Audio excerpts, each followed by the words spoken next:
Bismillahirrahmanirrahim. Assalamualaikum warahmatullahi wabarakatuh. Salam sejahtera bagi kita semua. Baiklah, kita kali ini akan belajar mata kuliah komunikasi bisnis dengan chapter pembahasan improving listening skill. Daripada kita meningkatkan skill mendengarkan kita di dalam komunikasi bisnis, sangat menentukan sekali keberhasilan kita mendengarkan apa yang disampaikan oleh lawan atau rekan bicara kita atau rekan bisnis kita. Dalam hal ini kita berupaya mempelajari bagaimana meningkatkan kemampuan mendengarkan yang baik. Oke, baiklah. Improving listening skill ini kita akan belajar terkait dengan macam-macam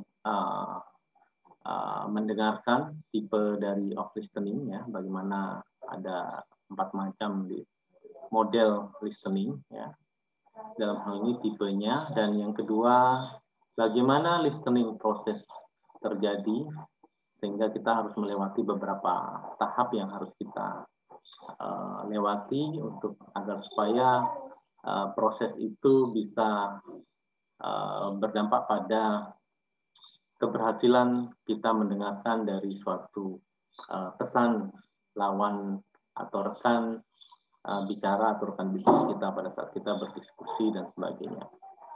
Dan kita juga bahas yang terakhir terkait dengan barrier atau kendala dalam proses untuk mendengarkan ini, ya.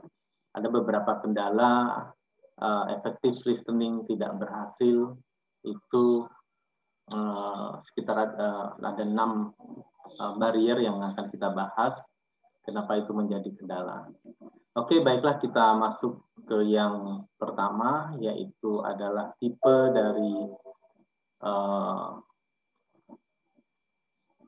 listening, ya, type of listening. Yang pertama adalah content listening, ya. Jadi begini, ada 4 macam: content listening, critical listening, empathic listening, dan active listening. Dari 4 macam ini, pendengar yang efektif bisa beradaptasi menggunakan 4 pendekatan ini tergantung situasi. Ya, ini tergantung situasi yang berbeda, sehingga kita menggunakan tipe-tipe listening ini. Bagaimana kita mendengarkan. Ya. Yang pertama mungkin content listening. Ya. Content listening ini tujuannya adalah untuk berusaha memahami apa yang disampaikan atau pesan yang disampaikan oleh pembicara atau lawan bicara kita. Jadi kita bisa bertanya sebanyak mungkin, ya, jika memang tidak paham. Intinya content listening ini kita harus berupaya memahami apa isi dari pesan pembicara, ya, atau pesan yang disampaikan oleh pembicara tersebut. Kita bisa bertanya, tapi tujuannya tidak untuk berargumen atau debat, ya, atau menilai. Intinya kita sebanyak mungkin mengambil pesan apa yang disampaikan untuk berusaha memahami pesan tersebut. Jadi fokus pada informasi yang disampaikan. Berikutnya adalah critical listening. Ya. Kalau critical berbeda dengan konten. Kalau tadi hanya menerima semaksimal mungkin, memahami pesan yang disampaikan. Kalau yang critical listening ini untuk memahami dan juga mengevaluasi pesan yang disampaikan oleh pembicara, mengevaluasi, memaknai atau mengartikan. Memaknai ini ada beberapa level, ya, seperti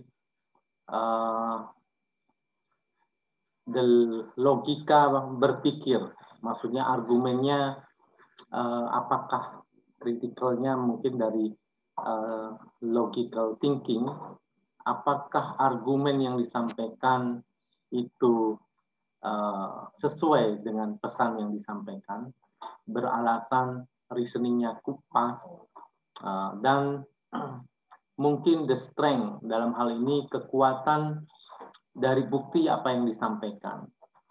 Yang ketiga, validitas dari kesimpulan apa yang sudah disampaikan.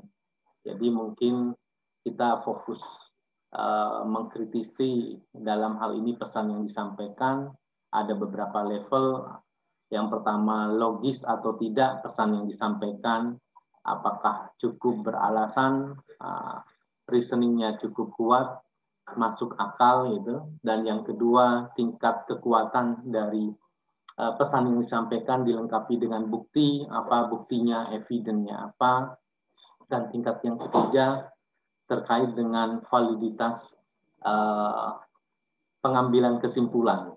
Ya, setelah apa yang disampaikan oleh pembicara atau lawan bicara kita, dia menyimpulkan apa yang disampaikan itu apakah sudah sesuai, ya, apakah valid dengan apa yang sudah disampaikan di awal, gitu. Jadi validitas of the conclusion, ya. Oke. Jadi memang kadang-kadang terjadi pada saat critical listening ini kita menghindari bias, ya. Opini pribadi juga menjadi nantinya kendala juga, ya. Kita harus membedakan, memisahkan antara opini dan fakta sehingga kita bisa mengkritisi dengan baik dari tujuan critical listening ini, ya.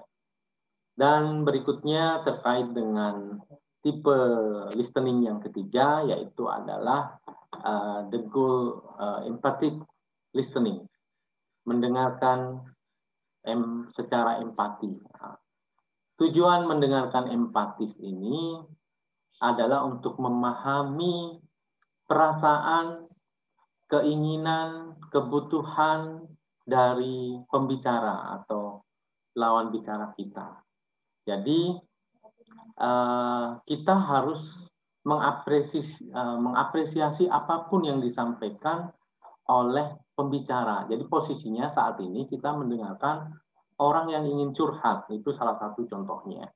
Sehingga kita menggunakan model mendengarkan empati, ya. Jadi kita berusaha memahami perasaannya, feelingnya, kebutuhan dan keinginannya. Jadi intinya berusaha memahami apa yang dirasakan oleh lawan bicara kita. Jadi tujuannya mengapresiasi, ya, apa yang disampaikan, ya. Jadi intinya kita berusaha apa ya, menyalurkan emosi dari lawan bicara kita, ya. Jadi biarkan mereka bicara. Apapun biar keluar. Jangan dijudge, jangan dinilai, ya. Jadi itu agar supaya mereka merasa lepas, bisa melepaskan apa yang ingin disampaikannya. Intinya kita berusaha menerima apapun yang disampaikan. Memang tujuannya tidak untuk mengkritisi lagi, ya, tadi kritisi. Jadi mereka tidak akan empati kepada kita juga, merasa tidak punya empati. Sehingga kita memang kalau tujuannya empathic listening, ya kita berusaha memahami perasaannya, biar mereka menyampaikan apapun. Memang terkadang ada muncul godaan, apa ya, ingin memberikan advice, give advice, memberikan pendapat kita dalam hal ini, saran dan sebagainya. Itu tolong ditahan. Nah, ini memang tujuannya empatis. Kalau memang tidak pas waktunya kita memberikan advice, itu juga menjadi pas, ini juga menjadi barrier dari tujuan empathic listening ini, ya. Ya, kalau memang kita memberikan masukan atau nasihat yang memang, ya, kira-kira tidak berseberangan dengan value, nilai yang dipegang oleh pembicara atau lawan bicara kita pada saat empathic listening ini, ya nggak apa-apa. Tapi coba kita seminimal mungkin tidak menilai ya perasaan dari individu atau speaker yang dalam proses empatis listening pada saat kita menjadi pendengar empatis ya. Jadi biarlah mereka menyampaikan, meluapkan apapun yang ingin disampaikan. Kita berusaha merasa empati, kita berusaha mendengarkan, bahasa tubuh kita juga harus mendukung ya. Kita coba ikut bersedih ya, mungkin ini biasanya pada saat kita menemukan menggunakan empatis listening pada saat ada teman atau rekan kita yang sedang bersedih atas kegagalan tertentu, apapun itu mungkin dan sebagainya ya, sesuatu yang negatif. Kita berusaha menjadi pendengar yang empatis. Dan yang terakhir, yang tipe yang keempat adalah active listening ya. Active listening ini jadi active listening ini berusaha aktif untuk mendengarkan. Jadi pendengar yang sangat efektif itu banyak dia terlibat dalam proses mendengarkan secara aktif ini. Jadi memang tujuannya hampir sama dengan kritikal, tapi kalau kritikal lebih dia berusaha mengkritisi, tapi kalau yang aktif ini dia berusaha mendengar, memahami pesan yang ingin disampaikan oleh pembicara ya. Dia tujuannya juga ask question ya, bertanya sebanyak mungkin dan menyimpulkan apa yang disampaikan oleh pembicara ya. Bahkan kalau perlu dia memverifikasi poin-poin apa yang disampaikan. Jadi intinya yang terakhir active listening ini berusaha aktif mendengarkan apa yang disampaikan oleh lawan bicara dan memberikan feedback yang baik ya, supportive feedback juga. Ada apa istilahnya ya, mungkin salah satu bentuk feedbacknya adalah bertanya, bahkan menyampaikan positif body language dengan gestur, tatapan wajah dan sebagainya. Itu kebanyakan effective listener melakukan aktivitas active listening ya. Sebenarnya active listening ini kita berusaha menjadi orang yang efektif dalam mendengarkan, sehingga kita harus aktif berusaha memahami apa yang ingin disampaikan oleh lawan bicara atau speaker ya. Dia berusaha mendengarkan, mengesampingkan bias ya. Dia menyampingkan filter yang dia miliki ya, mungkin pengalaman dan sebagainya. Intinya dia ingin mendapatkan, memahami apa yang disampaikan oleh speaker atau pembicara atau lawan bicara, sehingga dia bisa menyimpulkan, mendapatkan pesan secara utuh ya, dengan melakukan summarize, menyimpulkan apa yang disampaikan dan memverifikasi poin-poin kunci apa yang disampaikan oleh pembicara. Dan juga bahkan karena peran aktifnya ya, dia juga berusaha men-encourage lawan bicara atau speaker itu untuk memberikan sesuatu yang lebih lagi, informasi yang lebih dengan positif body language. For example, contohnya kita mengangguk-ngangguk dan memahami gestur kita, pay attention kepada lawan bicara kita, itu salah satu supportive feedback, feedback yang support untuk lawan bicara atau speaker yang kita hadapi. Jadi juga nantinya saya berharap ada tugas terkait dengan active listening ya. Jadi mungkin nanti saudara mungkin di akhir chapter ini atau chapter yang lain akan saya kasih tugas untuk bagaimana sih menjadi active listening. Saudara harus menyimpulkan, harus memberi men-summarize membuat kesimpulan, membuat poin-poin menyimpulkan poin-poin kunci apa yang disampaikan oleh pembicara. Nanti mungkin akan saya ambil contoh tugas dari video tertentu yang saya minta saudara menyimpulkan apa yang disampaikan oleh pembicara dalam video tersebut. Ya. Oke, itu tipe listening. Ada 4 tipe yang bisa kita gunakan. Seorang pendengar yang efektif bisa menggunakan 4 macam tipe ini dalam situasi dan kondisi yang tepat. Ya. Oke, berikutnya the listening process. Ya. Jadi proses dalam mendengarkan ini ada 5 tahap, ya, 5 proses. 5 tahapan ini perlu kita lewati. Jadi jika salah satu tidak berhasil, mungkin akan kurang efektif, ya, dan bahkan bisa menggagalkan secara keseluruhan proses mendengarkan dengan efektif ini, ya. Yang pertama mungkin ini receiving. Receiving ini adalah proses mendengarkan secara fisik pesan yang disampaikan oleh pembicara. Jadi berusaha secara fisik mendengarkan pesan apa yang disampaikan oleh lawan bicara kita terkait informasi yang datang. Dan proses yang kedua adalah kita sebut decoding. Decoding ini adalah proses pemberian makna atau pengertian dari dari pesan yang disampaikan. Kalau ini lebih kepada suara mungkin, ya, kalau kita bicara dari suara pesan yang disampaikan itu, pihak kita sebagai pendengar berusaha memaknai.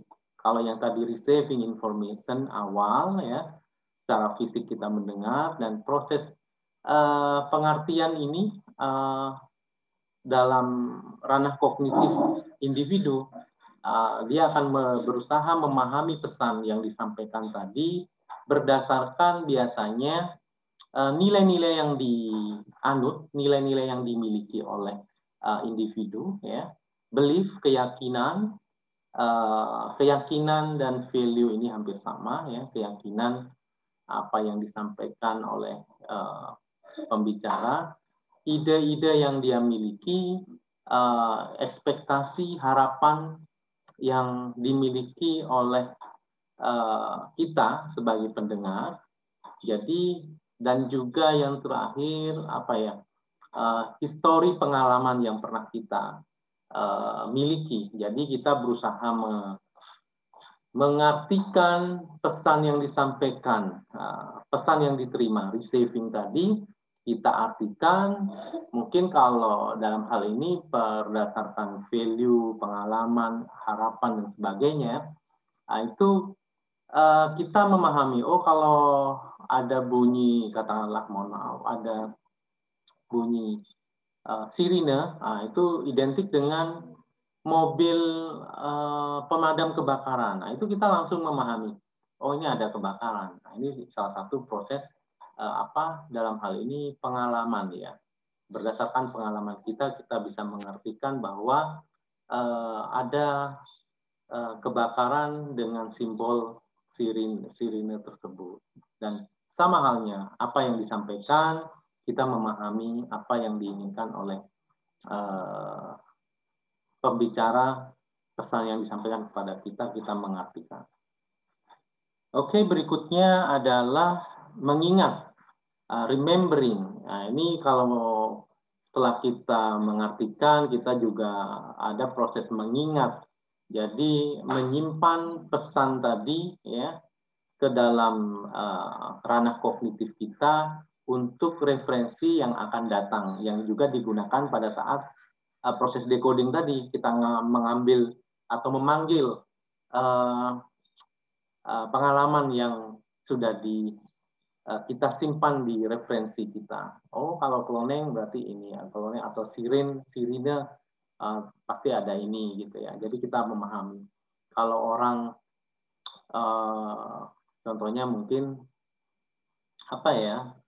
Selain itu ayam berkokok di pagi hari, oh sudah pagi hari, itu salah satu pemahaman kita. Dan apapun yang disampaikan, pesan yang disampaikan oleh lawan bicara pun demikian. Oh berarti yang disampaikan adalah mungkin kita bisa menyimpulkan hal-hal tertentu.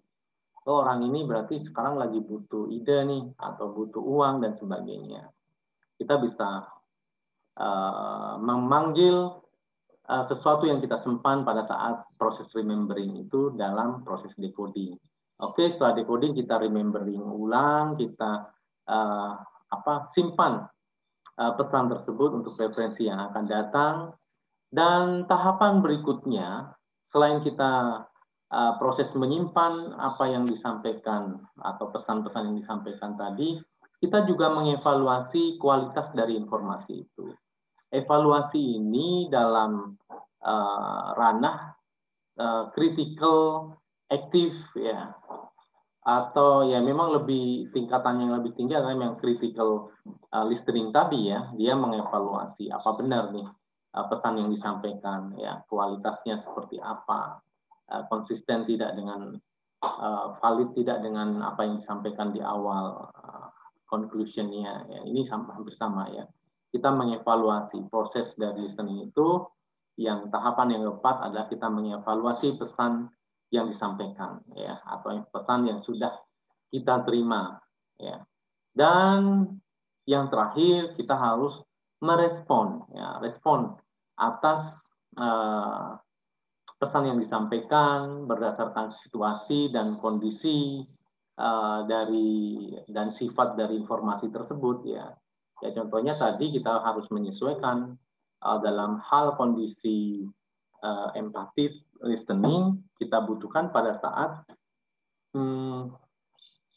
respondingnya seperti apa ya, berdasarkan sifat dan informasinya kita harus menerima pesan yang disampaikan agar supaya bisa menyalurkan perasaan sedih dan sebagainya dari lawan bicara kita, itu respondingnya ya, kita harus empati ya. Dan sebaliknya kalau yang aktif, kritikal maupun konten, jika kita nggak jelas ya kita harus menanyakan kembali ya, meresponnya dengan cara apa, memahami, mengevaluasinya seperti apa dengan cara demikian ya. Jadi kita merespon apa yang disampaikan. Jangan sampai lawan bicara kita merasakan ini tidak ada respon berarti tidak mendengarkan atau tidak paham, kan seperti itu.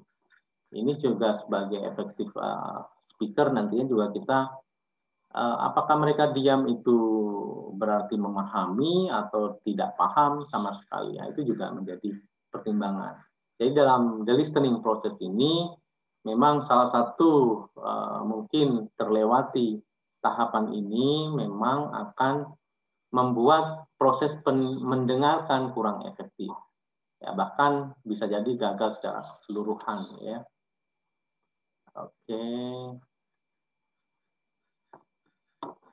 Berikutnya adalah barrier to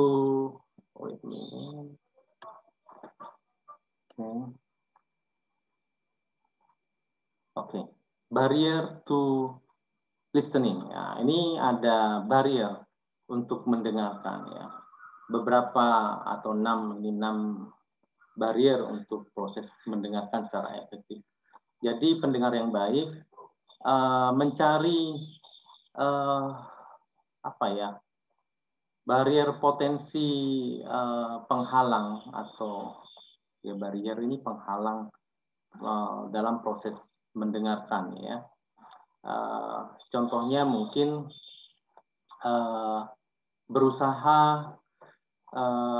mencegah interrupting speaker ya, interruption. Interruption ini orang yang interupsi, orang yang distraction yang kedua. Orang yang interupsi dan membuat gaduh itu bisa kita cegah ya dengan cara mungkin memperingatkan ke mereka ya yang bikin gaduh maupun yang mungkin interupsi terlalu banyak ya. Jadi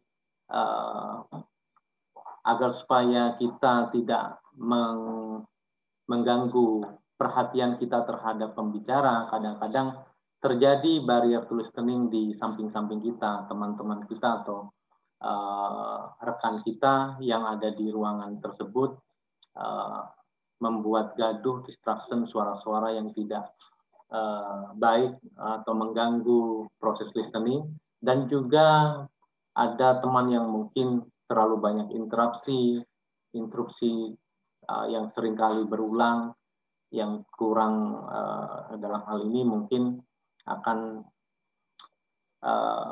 menghalangi proses aktif listening kita, tidak mendapatkan informasi yang penuh memahami pesan yang ingin disampaikan oleh pembicara. Ya, jadi kita harus berusaha mengurangi orang-orang yang interruption tadi. Ya.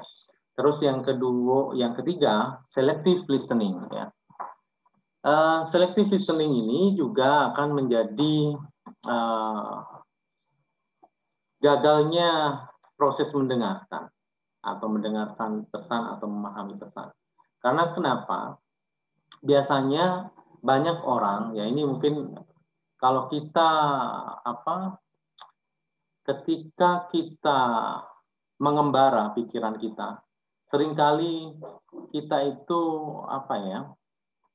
tidak akan memperhatikan apa yang disampaikan oleh pembicara ya atau lawan bicara kita. Mungkin pada saat kita kuliah pun demikian, mahasiswa tidak akan mendengarkan kalau pada saat kondisi ketika pikirannya mengembara kemana-mana ya. Itu bisa jadi proses selective listening akhirnya yang terjadi. Males mendengarkan, dia mengembara. Tapi pada saat ada kata-kata yang menarik baru dia connect kembali kepada atau pay attention pada pembicaranya karena menarik bagi dia. Ya ini kondisi memang yang perlu kita waspadai. Kalau kita mengembara pikiran kita, ya pastinya kita tidak akan bisa memahami apa yang disampaikan dengan yang disampaikan oleh pembicara kepada kita karena memang mengembara, dan memang kadang-kadang kebanyakan orang seperti itu, sehingga kita harus memahami hal itu ya. Kalau kita ingin memahami, mendapatkan pesan yang dengan benar ya, kita berusaha mencegah selective listening ini. Dan selective perception juga ya. Selective perception ini terkait dengan nilai yang dianut atau keyakinan yang dianut oleh kita sebagai individu, sehingga kita itu kadang-kadang seringkali membentuk atau menyimpulkan pesan sebelum pesan itu sampai kepada kita secara utuh. Ya, kita langsung menyimpulkan dari kerangka pikir yang kita miliki. Ini juga membuat pesan yang kita terima tidak sepenuhnya benar, menjadi utuh apa yang ingin disampaikan oleh pembicara. Karena kenapa? Kita sudah memiliki persepsi yang dalam ranah framework kita sendiri atau kerangka pikir yang kita miliki. Yang seringkali kita menyimpulkan di awal kesimpulan sebelum semua pesan yang disampaikan oleh pembicara disampaikan. Jadi ini seringkali kita sebut defensive listening ya. Orang yang melakukan hal ini biasanya termasuk kategori orang yang defensive listening dengan defense, karena dia berusaha karena tidak sesuai dengan pemahaman nilai-nilai keyakinan yang dia anut, sehingga ya ini memang terjadi mungkin orang yang beda pemahaman ya. Mungkin banyak di kita ketahui partai yang berbeda memiliki keyakinan yang berbeda, dan mereka tidak akan menerima pesan dari atau apapun reasoning yang disampaikan oleh lawan partainya. Ya. partainya. Oke, halangan atau barrier yang berikutnya adalah terkait dengan language and experience ya. Jadi bahasa dan pengalaman. Orang yang memiliki bahasa yang berbeda dan pengalaman yang berbeda dengan kita pada saat kita berbicara itu bisa jadi pesan yang disampaikan juga tidak sepenuhnya benar ya, karena berbeda bahasa, berbeda pengalaman ya. Mungkin anak muda dengan orang tua pada saat melakukan komunikasi ada barrier ini, barrier experience-nya berbeda. Kalau experience-nya sama, bahasanya sama, kemungkinan pesan yang disampaikan akan diterima dengan benar sesuai dengan yang disampaikan oleh pemberi pesan atau speaker, pembicara ya. Nah, ini terkait hal itu juga, sehingga perlu kita konfirmasi kepada lawan bicara kita kalau kita memang berbeda berbeda bahasa ya, dan bahasanya berbeda, kita confirm apa yang kita maksud, apakah sudah benar yang dimaksud oleh pembicara. Bikin key point ya, catatan untuk mengkonfirmasi. Demikian pula juga pengalaman tadi ya. Dan yang terakhir adalah masalah memori. Jadi jangan mengandalkan memori kita ya. Kita manusia memang diciptakan sempurna, tetapi memori kita itu ada yang lemah menyimpan ya, ada yang kuat juga menyimpan. Tapi kebanyakan ya memori kita itu kadang-kadang terlalu banyak apa yang diterima, dan kadang membuat kita banyak lupa hal yang sudah kita simpan. Sehingga sebaiknya jika informasi itu penting, kita harus berusaha mencatatnya, merecord ya, merecord, atau kalau bisa mengcapture buktinya atau bahkan memvideokan ya. Jadi saat ini contohnya mungkin lebih memori isu juga ya. Alhamdulillah dengan adanya video ini salah satu contoh mengurangi proses barrier yang terakhir ini, memori isu. Buat kalian bisa kalian putar berulang-ulang jika belum paham, dan jika lupa bisa diputar ulang ya.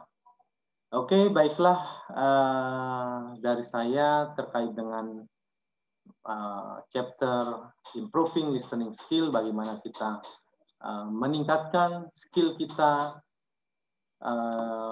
dalam hal mendengarkan ya. Saya kira cukup, semoga bermanfaat. Wabillahi taufiq wal hidayah. Wassalamualaikum warahmatullahi wabarakatuh.